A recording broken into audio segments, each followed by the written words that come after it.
श्री रामकृष्ण वचनामृत।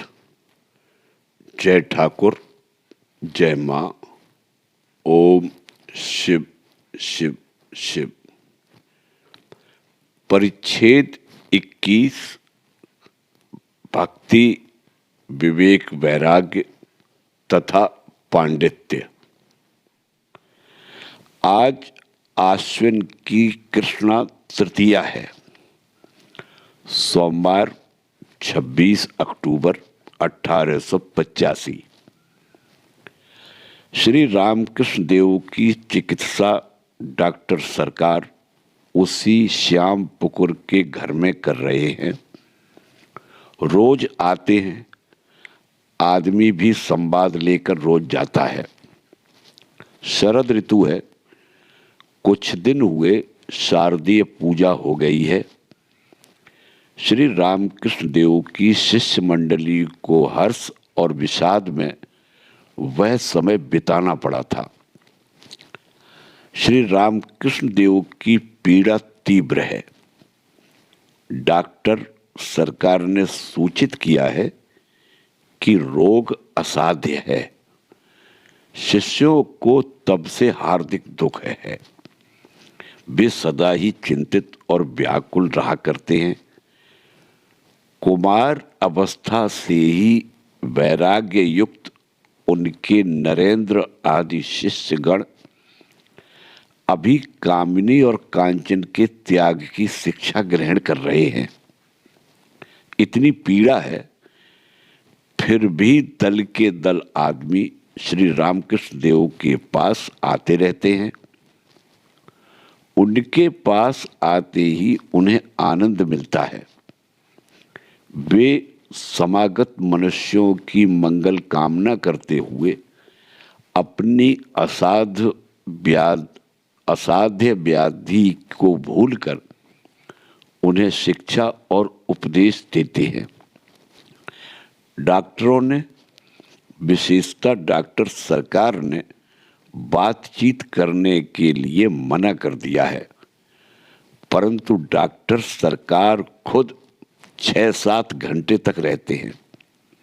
वे कहते हैं किसी दूसरे के साथ बातचीत नहीं करने पाओगे, बस हमारे साथ किया करो।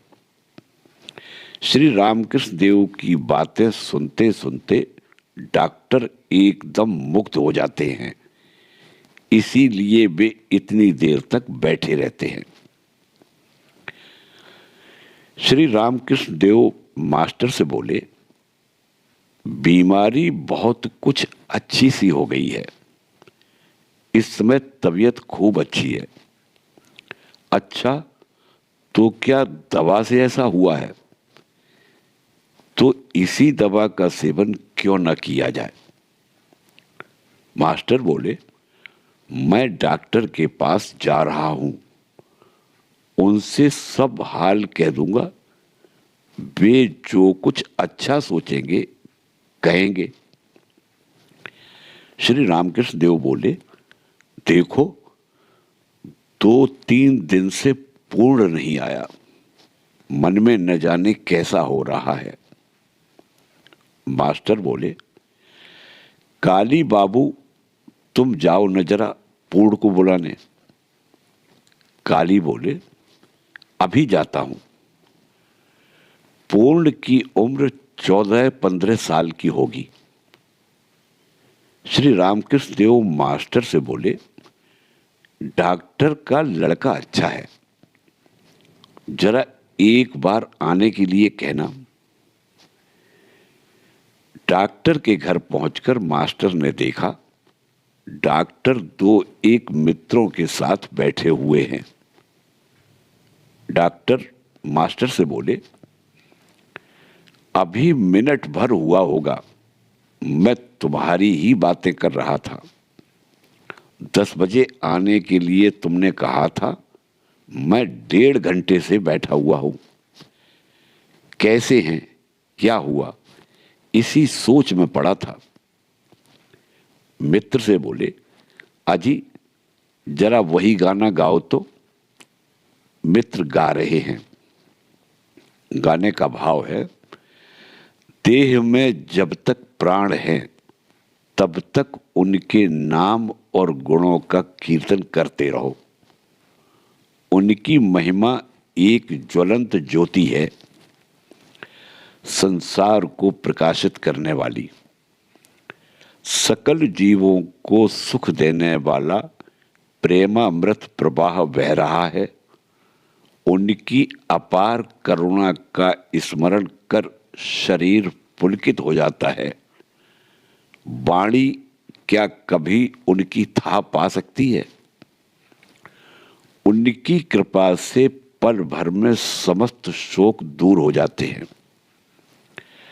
मनुष्य उन्हें सर्वत्र, ऊपर नीचे, देश देशांतर, जल गर्भ, आकाश में अक्लांत ढूंढते रहते हैं और अनवरत जिज्ञासा करते रहते हैं। उनका अंत कहाँ है? उनकी सीमा कहाँ है? वे चेतन निकेतन हैं, पारसमणि हैं, सदा जागृत और निरंजन हैं। उनके दर्शन से दुख का लेश मात्र भी नहीं रह जाता। डॉक्टर मास्टर से बोले, गाना बहुत अच्छा है ना? विशेषता उस जगह जहां यह है। लोग अनवरत जिज्ञासा करते रहते हैं, उनका अंत कहाँ है? उनकी सीमा कहाँ तक है? मास्टर बोले, हाँ, वह भाग बड़ा सुंदर है। अनंत के खूब भाव हैं। डॉक्टर मास्टर से बोले, दिन बहुत चढ़ गया, तुमने भोजन किया या नहीं? मैं 10 बजे के भीतर भोजन कर लेता हूं, फिर डॉक्टरी करने निकलता हूं। बिना खाए अगर निकल जाता हूं तो तबीयत खराब हो जाती है। एक दिन तुम लोगों को भोजन कराने की बात सोच रहा हूं। मास्टर बोले, यह तो बड़ी अच्छी बात है। डॉक्टर बोले, अच्छा, यहां या वहां, तुम लोग जैसा कहो।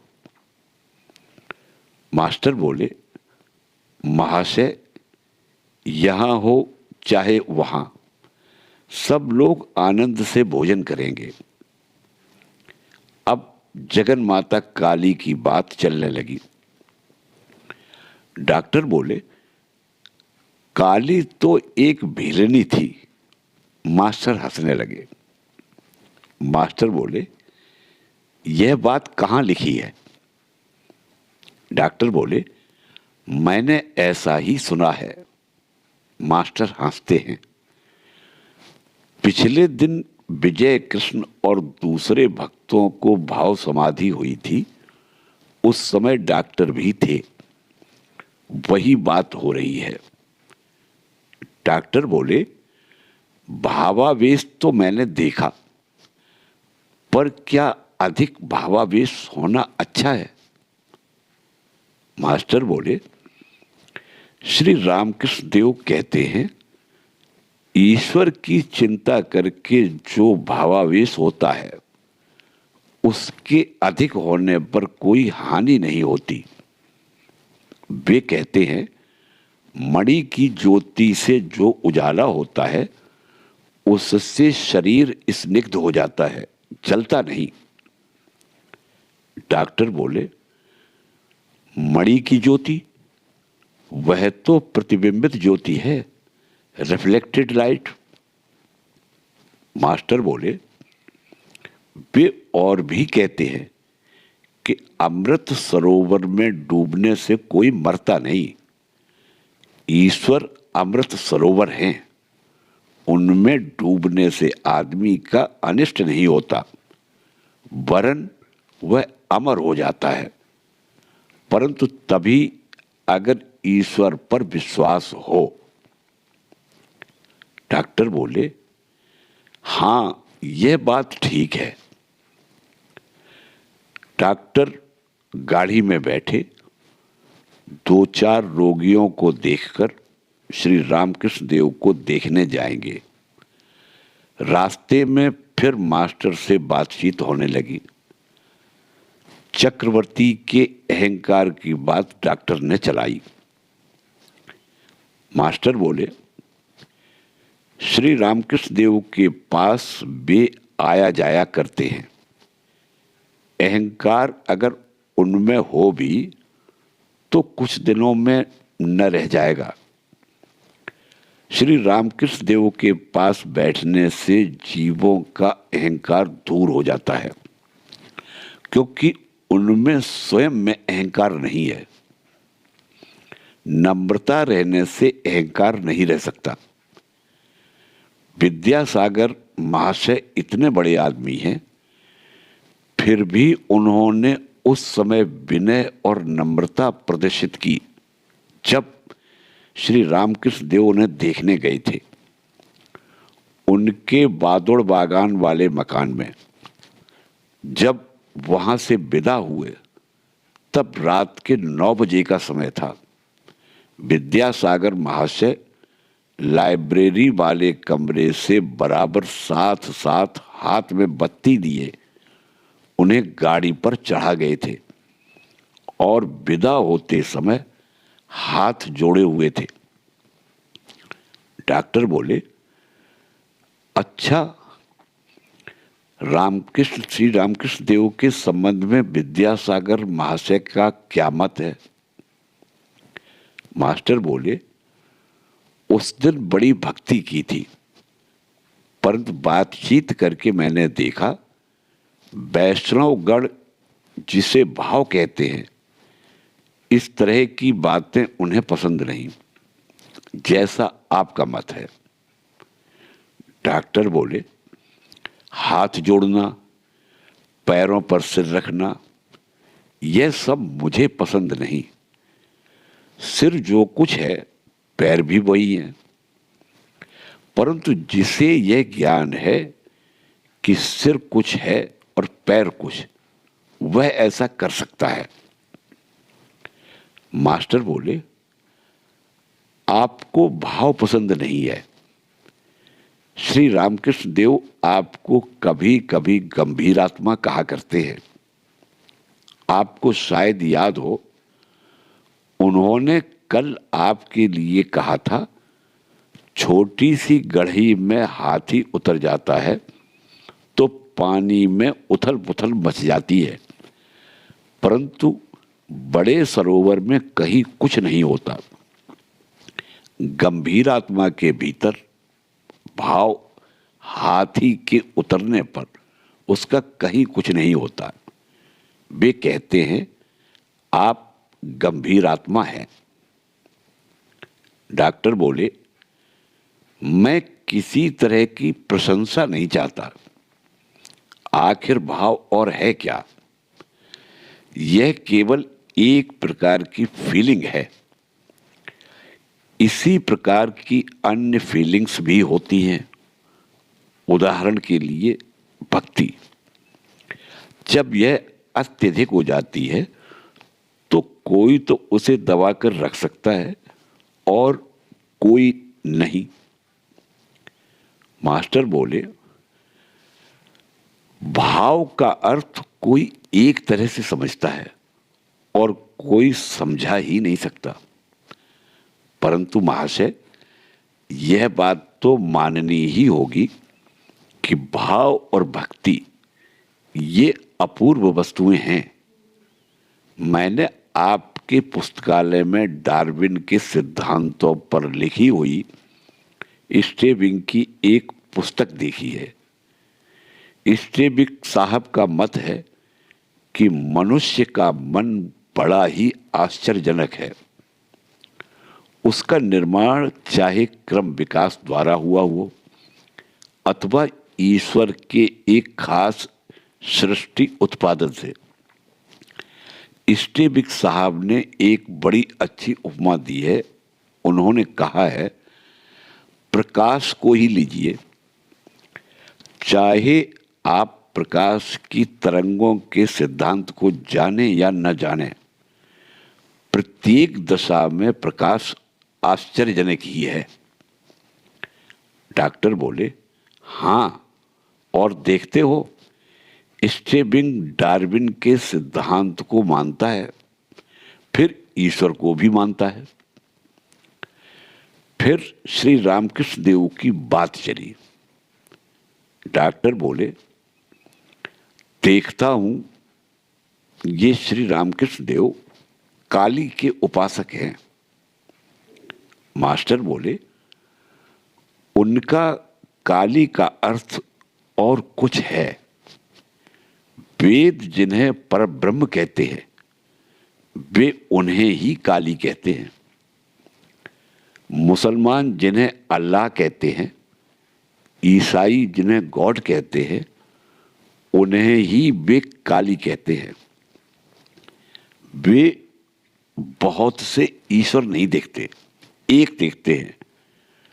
पुराने ब्रह्मज्ञानी जिन्हें ब्रह्म कह गए हैं, योगी जिन्हें आत्मा कहते हैं, भक्त जिन्हें भगवान कहते हैं, श्री रामकृष्ण देव उन्हीं को काली कहते हैं। उनसे मैंने सुना है, एक आदमी के पास एक गमला था, उसमें रंग घोला हुआ था। किसी को अगर कपड़ा रंगाने की जरूरत होती थी तो वह उसके पास जाता था। रंगने वाला पूछता था, तुम किस रंग से कपड़ा रंगाना चाहते हो? रंगाने वाला अगर कहता हरे रंग में, तो वह गमले में डुबाकर कपड़ा निकाल लेता और कहता था, यह लो अपना हरे रंग का कपड़ा। अगर कोई कहता, मेरी धोती लाल रंग से रंगो, तो भी वह उसी गमले में डुबाकर निकाल लेता और कहता था, यह लो तुम्हारी धोती लाल रंग में रंग गई। इस एक ही गमले के रंग से वह लाल, पीला, हरा, आसमानी सब रंगों के कपड़े रंगा करता था। यह विचित्र तमाशा देखकर एक ने कहा, भाई मुझे तो वही रंग चाहिए जो तुमने इस गमले में घोल रखा है। उसी तरह श्री रामकृष्ण देव के भीतर सब भाव हैं। सब धर्मों और सब संप्रदायों के आदमी उनके पास शांति और आनंद पाते हैं। उनका खास भाव क्या है, वे कितने गहरे हैं, यह भला कौन समझ सकता है? डॉक्टर बोले, सब मनुष्यों के लिए सब चीजें, यह मुझे अच्छा नहीं लगता। यद्यपि सेंट पॉल ऐसा ही कहते हैं। मास्टर बोले, श्री रामकृष्ण देव की अवस्था कौन समझेगा? उनके श्री मुख से मैंने सुना है, सूत का व्यवसाय किए बिना कौन सूत 40 नंबर का है और कौन 41 नंबर का, यह समझ में नहीं आता। चित्रकार हुए बिना चित्रकार की कुशलता समझ में नहीं आती। महापुरुषों का भाव गंभीर होता है। यीशु की तरह बिना हुए यीशु के सारे भाव समझ में नहीं आते। श्री रामकृष्ण देव का यह गंभीर भाव बहुत संभव है, वही है जो यीशु ने कहा था, अपने स्वर्गस्थ पिता की तरह पवित्र हो। डॉक्टर बोले, अच्छा, उनकी बीमारी में तुम लोग किस तरह उनकी सेवा और देखभाल करते हो? मास्टर बोले, जिनकी उम्र अधिक है, सेवा करने का भार उन्हीं पर रहता है। किसी दिन गिरीश बाबू परिदर्शक रहते हैं, किसी दिन राम बाबू, किसी दिन बलराम, किसी दिन सुरेश बाबू, किसी दिन नवगोपाल और किसी दिन काली बाबू। इस तरह बातें करते हुए श्री रामकृष्ण देव जिस मकान में रहते थे उसके सामने आकर गाड़ी खड़ी हुई। दिन के 1 बजे का समय होगा। श्री रामकृष्ण देव दुमंजिले वाले कमरे में बैठे हुए हैं। बहुत से भक्त सामने बैठे हैं। उनमें श्रीयुत गिरीश घोष, छोटे नरेंद्र, शरद आदि भी हैं। सबकी दृष्टि उस महायोगी सदानंद महापुरुष की ओर लगी हुई है। डॉक्टर को देखकर हंसते हुए श्री रामकृष्ण देव कह रहे हैं, आज बहुत अच्छी है तबीयत।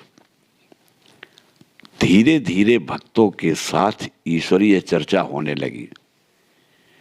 श्री रामकृष्ण देव बोले, सिर्फ पांडित्य से क्या लाभ, अगर उसमें विवेक और वैराग्य ना हो।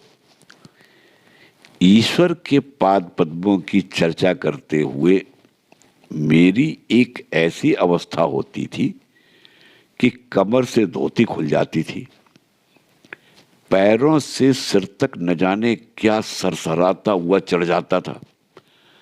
तब सब लोग तिनके के समान जान पड़ते थे। उन पंडितों को जिनमें विवेक, वैराग्य और ईश्वर प्रेम नहीं है, मैं घास फूस की तरह देखता हूं। राम नारायण डॉक्टर ने मेरे साथ तर्क किया था। एकाएक मुझे वही अवस्था हो गई। तब मैंने कहा, तुम क्या कहते हो? उन्हें तर्क करके क्या खाक समझोगे? उनकी सृष्टि भी क्या समझोगे? तुम्हारी तो यह बड़ी हीन बुद्धि है। मेरी अवस्था देखकर वह रोने लगा और मेरे पैर दबाने लगा। डॉक्टर बोले, राम नारायण डॉक्टर हिंदू है ना, और फूल चंदन भी धारण करता है, सच्चा हिंदू है। श्री रामकृष्ण देव बोले, बंकिम, तुम लोगों के दल का एक पंडित है। बंकिम के साथ मुलाकात हुई थी। मैंने पूछा, आदमी का कर्तव्य क्या है? तब उसने कहा, आहार, निद्रा और मैथुन। इस तरह की बातें सुनकर मुझे घृणा हो गई। मैंने कहा, तुम्हारी ये कैसी बातें हैं? तुम तो बड़े छिछोड़े हो। तुम दिन रात जैसी चिंताएं किया करते हो, वही मुंह से भी निकल रहा है। मूली खाने से मूली की ही डकार आती है। फिर बहुत सी ईश्वरीय बातें हुई। कमरे में संकीर्तन हुआ, मैं नाचा भी। तब उसने कहा, महाराज, एक बार हमारे यहां भी पधारिएगा। मैंने कहा, देखो, ईश्वर की इच्छा। तब उसने कहा, हमारे यहां भी भक्त हैं, आप देखिएगा। मैंने हंसते हुए कहा, किस तरह के भक्त हैं जी? गोपाल गोपाल जिन लोगों ने कहा था वैसे? डॉक्टर बोले, गोपाल गोपाल क्या है? श्री रामकृष्ण देव हंसते हुए बोले, एक सुनार की दुकान थी। उस दुकान के सब लोग बड़े भक्त दिखते थे, परम वैष्णव, गले में माला, माथे में तिलक, हाथ में सुमेरनी। लोग विश्वास करके उन्हीं की दुकान में आते थे। वे सोचते थे, ये परम भक्त हैं, कभी ठग नहीं सकते। खरीदारों का एक दल जब वहां पहुंचता तो सुनता कि कोई कारीगर केशव केशव कह रहा है, तो दूसरा कुछ देर के बाद गोपाल गोपाल रट रहा है। फिर थोड़ी देर के बाद कोई हरि हरि बोल रहा है। फिर कुछ देर में कोई हर हर आदि आदि। ईश्वर के इतने नाम एक साथ सुनकर खरीदार सहज ही सोचते थे इस घराने के सुनार बड़े अच्छे हैं, परंतु इसका असल मतलब क्या था जानते हो? जिसने केशव केशव कहा था उसका मतलब यह पूछने का था कि ये सब कौन है। जिसने कहा था गोपाल गोपाल, उसका अर्थ यह है कि मैं समझ गया, ये सब गौओं के दल हैं। जिसने कहा हरि हरि, उसका अर्थ यह है अगर ये गौओं के दल हैं तो क्या हम इनका हरण करें? हंसते हुए बोले, जिसने कहा हर हर, उसने इशारा किया कि हां हरण करो, हां हरण करो। यह तो गौओं का दल ही है। मथुर बाबू के साथ मैं एक जगह और गया था। कितने ही पंडित मेरे साथ विचार करने के लिए आए थे। मैं तो मूर्ख हुई। सब हंसने लगे।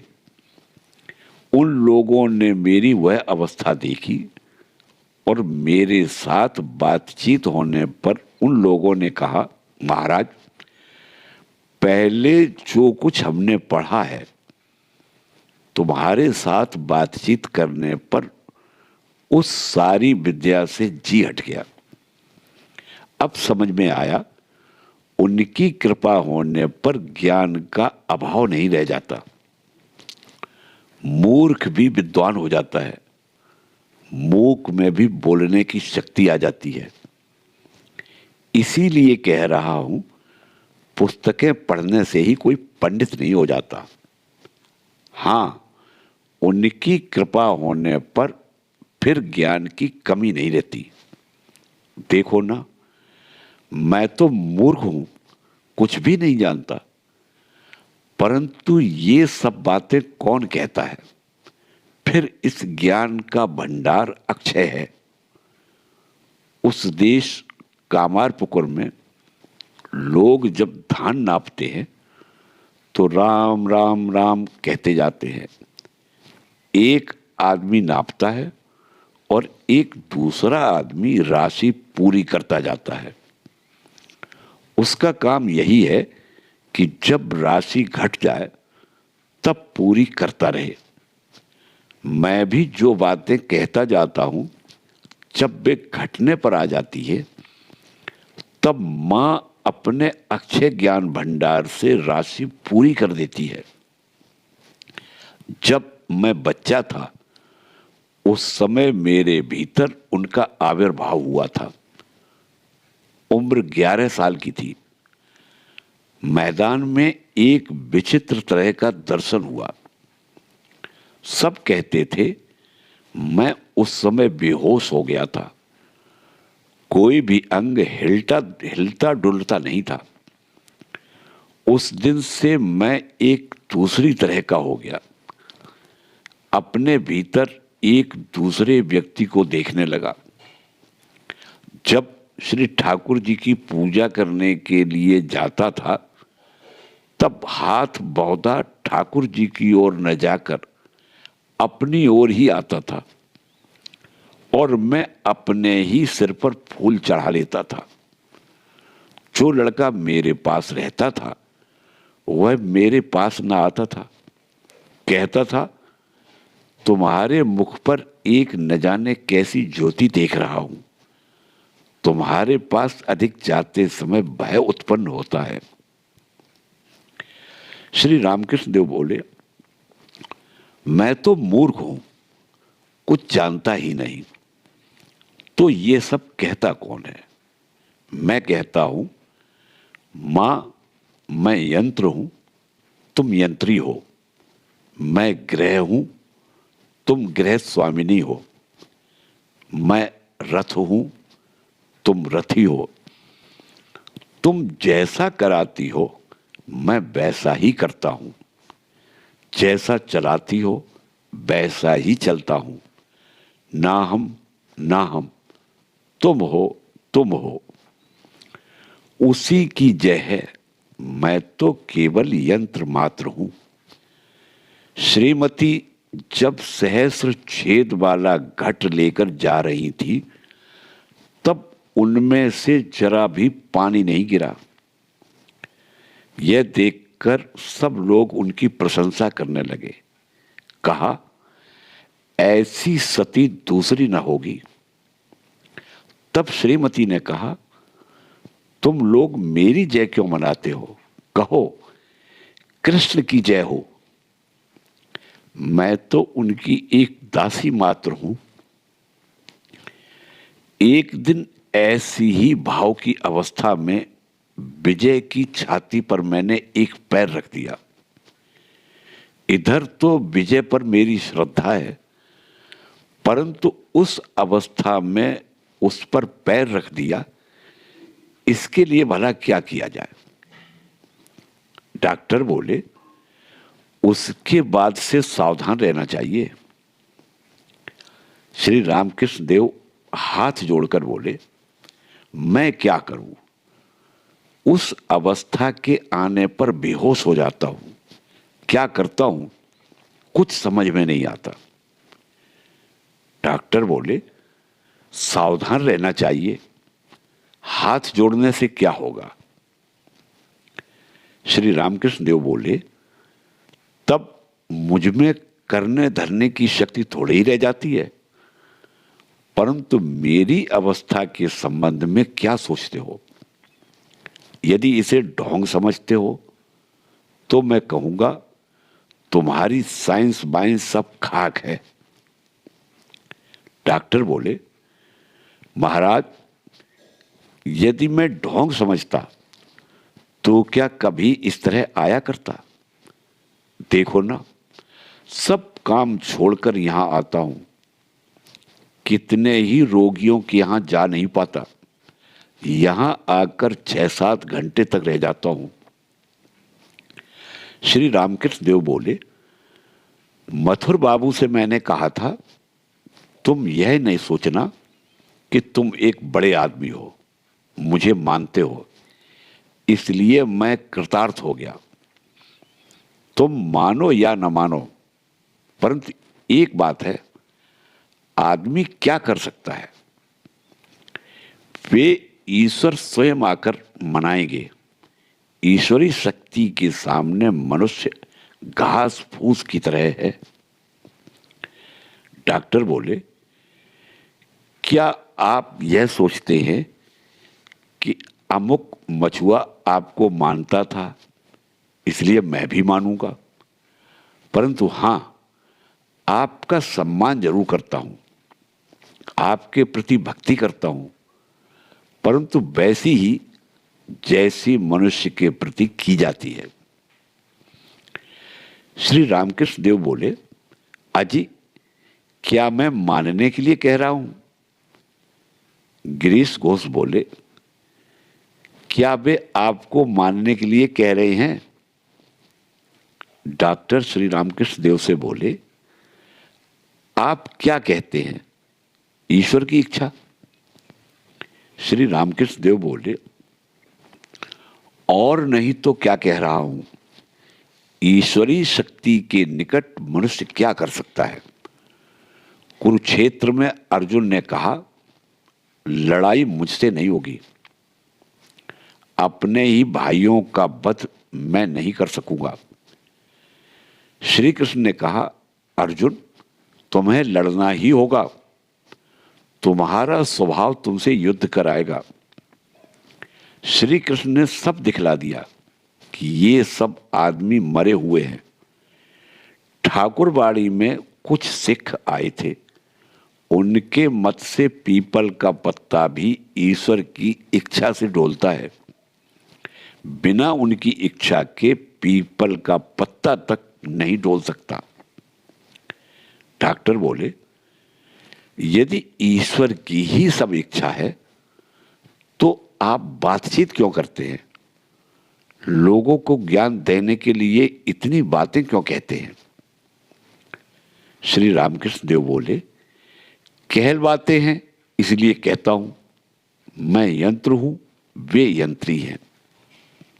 डॉक्टर बोले, आप अपने को यंत्र कह रहे हैं यह ठीक है, या चुप ही रहिए, क्योंकि सब कुछ तो ईश्वर ही है।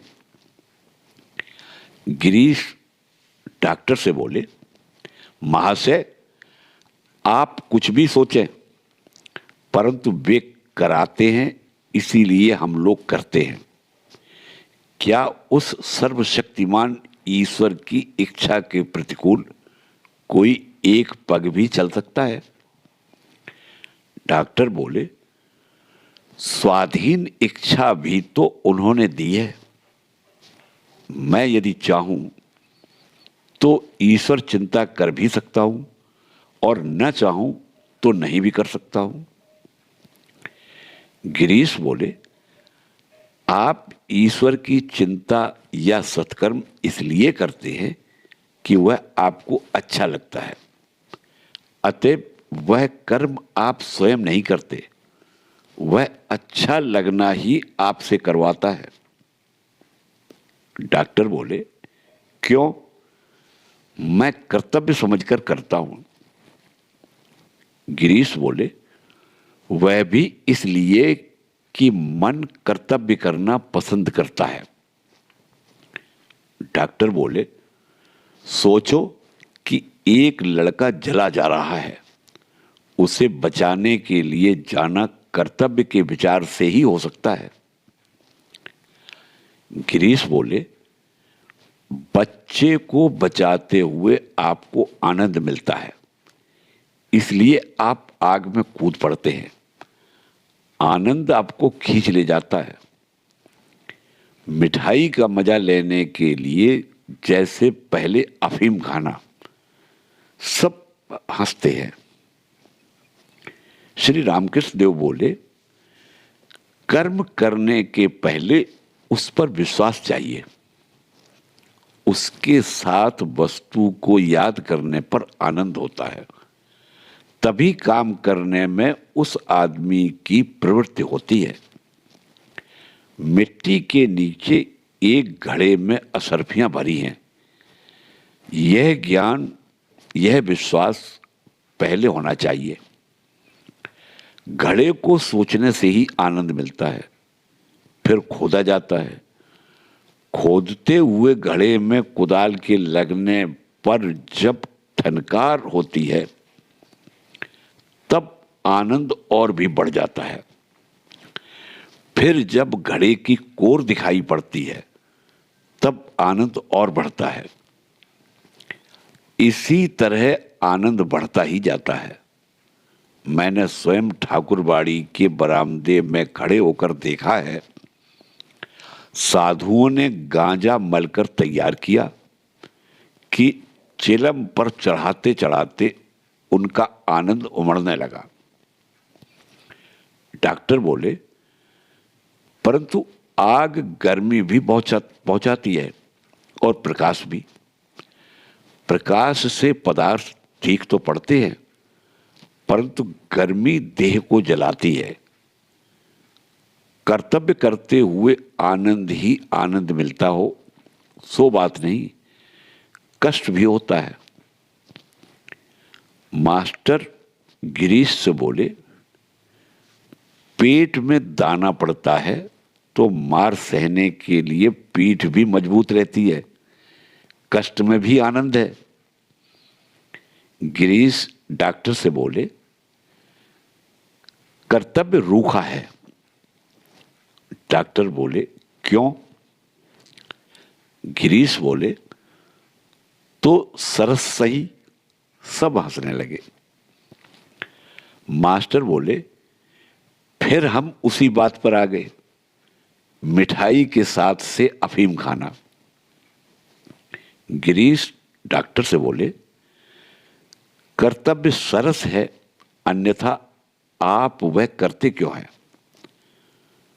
डॉक्टर बोले, मन की गति उसी ओर है।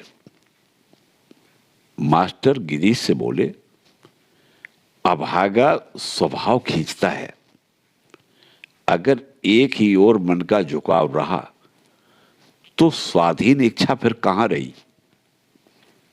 डॉक्टर बोले, मैं बिल्कुल स्वाधीन नहीं कहता, गऊ खूंटी से बंधी है, रस्सी की पहुंच जहां तक है वहीं तक स्वाधीन है, परंतु जहां उसे रस्सी का खिंचाव लगा तो श्री रामकृष्ण देव बोले, यह उपमा यदु मलिक ने भी दी थी।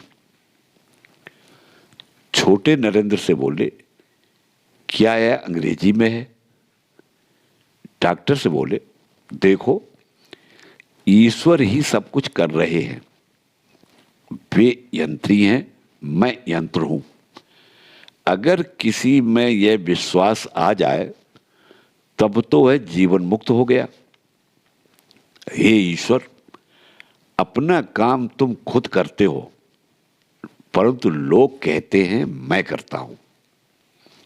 यह किस तरह जानते हो? वेदांत में एक उपमा है। एक हंडी में तुमने चावल चढ़ाए, आलू और भट्टे उसमें छोड़ दिए। कुछ देर बाद आलू, भट्टे और चावल उछलने लगते हैं, मानो अभिमान कर रहे हो कि मैं उछलता हूं, मैं कूदता हूं। छोटे बच्चे आलू और परवलों को उछलते हुए देखकर उन्हें जीवित समझ लेते हैं, किंतु जो जानते हैं वे समझा देते हैं कि आलू, भट्टे और परवलों में जान नहीं है। वे खुद नहीं उछल रहे, हंडी के नीचे आग जल रही है, इसलिए वे उछल रहे हैं। अगर लकड़ी निकाल ली जाए तो फिर वे नहीं हिलते। उसी तरह जीवों का यह अभिमान कि मैं करता हूं अज्ञान से होता है। ईश्वर की ही शक्ति से सब में शक्ति है। जलती हुई लकड़ी निकाल लेने से सब चुप है।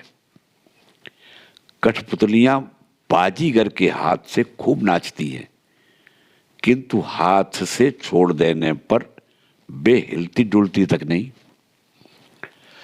जब तक ईश्वर के दर्शन न हो, जब तक उस पारस मणि का स्पर्श न किया जाए, तब तक मैं करता हूं यह भ्रम रहेगा ही। मैं सत्कार्य कर रहा हूं, मैं असत कर्म कर रहा हूं, इस तरह की भूलें होंगी ही। यह भेद बुद्धि उन्हीं की माया है और इस मिथ्या संसार को चलाने के लिए इस माया का प्रयोजन है। किंतु विद्या माया का आश्रय लेने पर, सत मार्ग को पकड़ लेने पर लोग उन्हें प्राप्त कर सकते हैं। जो ईश्वर को प्राप्त कर लेता है, जो उनके दर्शन करता है, वही माया को पार कर सकता है। वे ही एकमात्र करता है, मैं अकर्ता हूं। यह विश्वास जिसे है वही जीवन मुक्त है। यह बात मैंने केशव सेन से कही थी। गिरीश डॉक्टर से बोले, स्वाधीन इच्छा का ज्ञान आपको कैसे हुआ? डॉक्टर बोले, यह युक्ति के द्वारा नहीं जानी गई, मैं इसका अनुभव कर रहा हूं। गिरीश बोले, हम तथा दूसरे लोग बिल्कुल इसके विपरीत भाव का अनुभव करते हैं, अर्थात यह कि हम परतंत्र हैं। सब हंसने लगे। डॉक्टर बोले, कर्तव्य में दो बातें हैं। एक तो कर्तव्य के विचार से उसे करने के लिए जाना, और दूसरा बाद में आनंद का होना। परंतु आरंभिक अवस्था में ही आनंद होगा, यह सोचकर हम कर्म करने नहीं जाते। मुझे स्मरण है, जब मैं छोटा था तब भोग की मिठाई में चींटियों को देखकर पुरोहित महाराज को बड़ी चिंता हो जाती थी। उन्हें पहले से ही मिठाइयों को देखकर आनंद नहीं होता था, पहले तो उन्हें चिंता ही होती थी। मास्टर बोले, बाद में आनंद मिलता है या साथ साथ, ये कहना कठिन है। आनंद के बल से यदि कार्य होता रहा तो स्वाधीन इच्छा फिर कहां रही। श्री रामकृष्ण देव बोले, ये डॉक्टर जो कुछ कह रहे हैं इसका नाम है अहेतुकी भक्ति। महेंद्र सरकार से मैं कुछ चाहता नहीं, कोई और आवश्यकता भी नहीं है। महेंद्र सरकार को देखकर ही मुझे आनंद होता है, यही अहेतुकी भक्ति है। जरा आनंद मिलता है तो क्या करूं।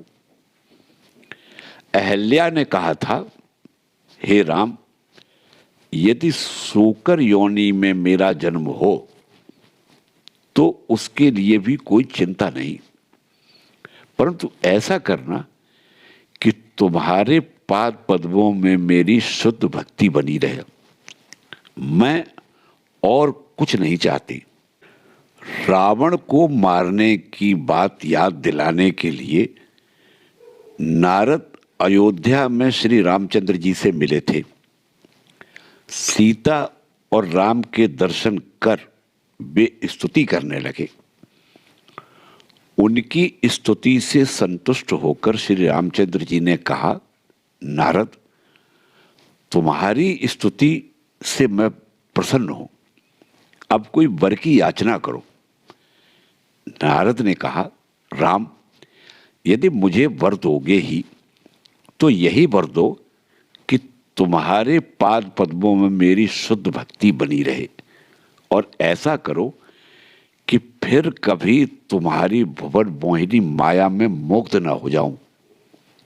राम ने कहा, कोई और वर लो।